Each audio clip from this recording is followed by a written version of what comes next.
Si je vous disais qu'il existe une clé divine pour réussir dans la vie et le ministère, la chercheriez-vous? Si je vous disais que cette clé a plus de valeur que tous les moyens dont disposent les magistrats et les rois, la voudriez-vous?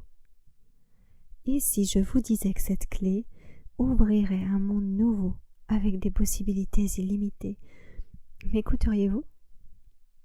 Étonnamment, cette clé divine se trouve déjà entre nos mains. En fait, elle s'y trouve depuis le tout début. Le problème, c'est que bien que nous en parlions beaucoup, la plupart d'entre nous n'en ont même pas encore découvert la véritable puissance. Laissez-moi vous raconter l'histoire d'un ancien roi pour illustrer mon propos. Alexandre le Grand était un roi et un conquérant puissant, et bien qu'il ait vécu avant l'époque du Christ, environ 300 ans auparavant, sa réputation perdure encore aujourd'hui. L'histoire nous apprend qu'il a conquis tout le monde connu d'alors. En fait, on raconte que lorsqu'il a atteint l'Asie, il se rendit compte qu'il n'existait plus d'autres pays à conquérir et qu'il se mit à pleurer. En plus d'être un grand conquérant, c'était un dirigeant compatissant. Chaque année, il instaurait une journée particulière qu'il appelait le jour de compassion. L'anecdote veut que ce jour-là, il choisissait au hasard diverses personnes dans son royaume qu'il autorisait à venir le rencontrer pour lui présenter leurs requêtes particulières. Elles pouvaient demander tout ce qu'elles voulaient, ou ce dont elles avaient besoin. Il le leur accorderait. La plupart demandaient de la nourriture, des vêtements, de l'argent pour des remèdes, etc. Cependant, une année, un homme osa lui demander plus.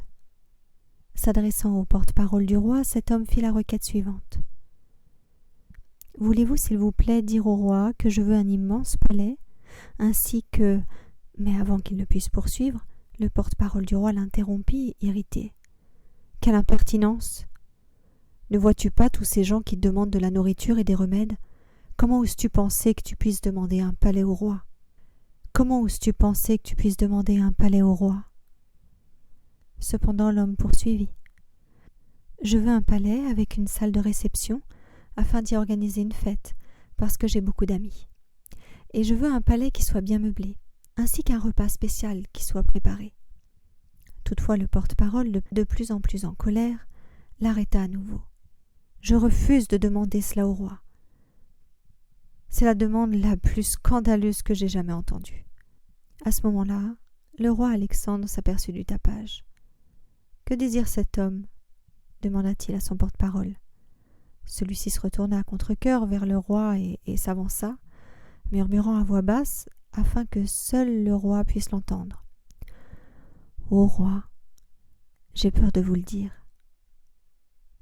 Je ne peux pas croire que cet homme soit aussi déraisonnable, et je sais que vous serez contrarié, mais cet homme demande un palais. Il a non seulement l'audace de le demander, mais il y ajoute aussi une salle de banquet, parce qu'il a bien évidemment beaucoup d'amis. Il veut que l'ensemble soit meublé et que la nourriture y soit apportée. Je suis vraiment désolée. Je sais à quel point cette requête est insensée. Aussi, j'ai essayé de lui faire demander quelque chose de plus sage, mais il persiste. » Le roi Alexandre s'arrêta un instant. Puis, avec un large sourire sur son visage, il se retourna vers l'homme et lui répondit avec enthousiasme. « J'accède à ta requête. » Le porte-parole ébahi regarda le roi et lui demanda choqué. « Comment pouvez-vous répondre favorablement à une demande aussi scandaleuse ?» Souriant, le roi lui répondit. « Vous savez, tous ces gens me demandent de la nourriture, des remèdes et des choses matérielles. Ils pensent que c'est la seule chose que je peux leur donner. Mais ils n'ont pas besoin d'un roi pour ça.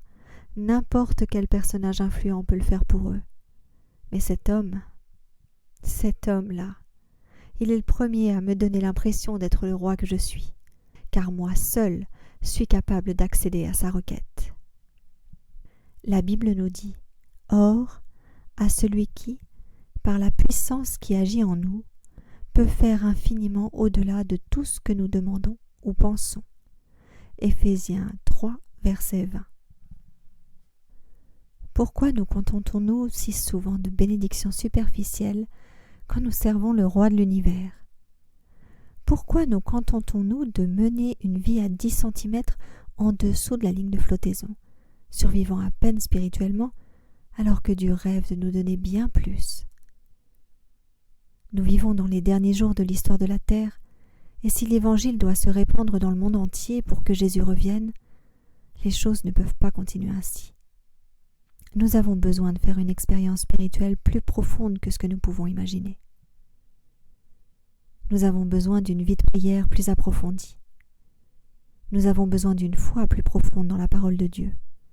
La réalité, c'est que nous nous contentons d'être des nains spirituels, alors que Dieu nous appelle, nous, l'Israël des temps modernes, à devenir des géants spirituels qui se tiennent sur la brèche, intercédant.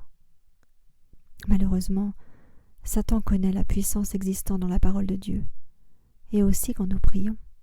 En fait, il connaît les possibilités spirituelles illimitées à notre portée si nous regardons à Dieu par la foi, mieux que la plupart des chrétiens. C'est pour cette raison qu'il fera tout ce qui lui est possible pour nous empêcher de vivre la prière fervente remplie de foi. À louer de la prière fervente, il nous est dit que toute l'armée de l'adversaire est saisie d'effroi. Elle tremble parce qu'elle sait qu'elle va perdre.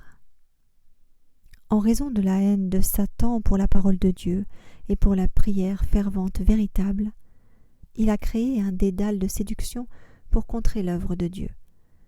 Et il n'en a été que trop victorieux. Je prendrai du temps dans ce livre pour évoquer ces tromperies subtiles qui s'infiltrent dans le christianisme moderne et comment les éviter. J'aborderai également la signification de la véritable foi, comment devenir si ancré dans la parole de Dieu qu'aucune tempête ne pourra nous faire chuter, et comment prier avec assurance en sachant que Dieu écoute et répondra à nos prières.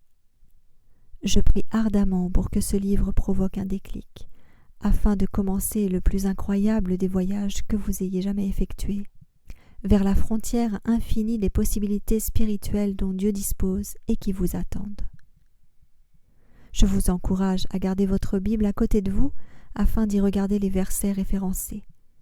Sa parole sera votre fondement, votre lampe de rancement et le carburant grâce auquel nous pouvons avancer dans un ministère et une prière victorieux.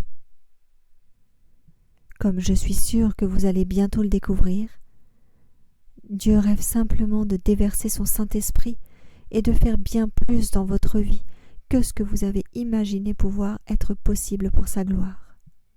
La clé qui ouvre toutes les possibilités est à portée de main.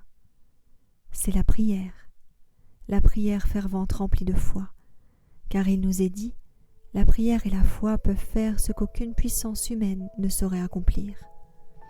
Alors, avec la Bible en main, puisse notre voyage à genoux commencer, celui du voyage de la foi, tandis qu'humblement et avec audace, nous osons demander plus à Dieu.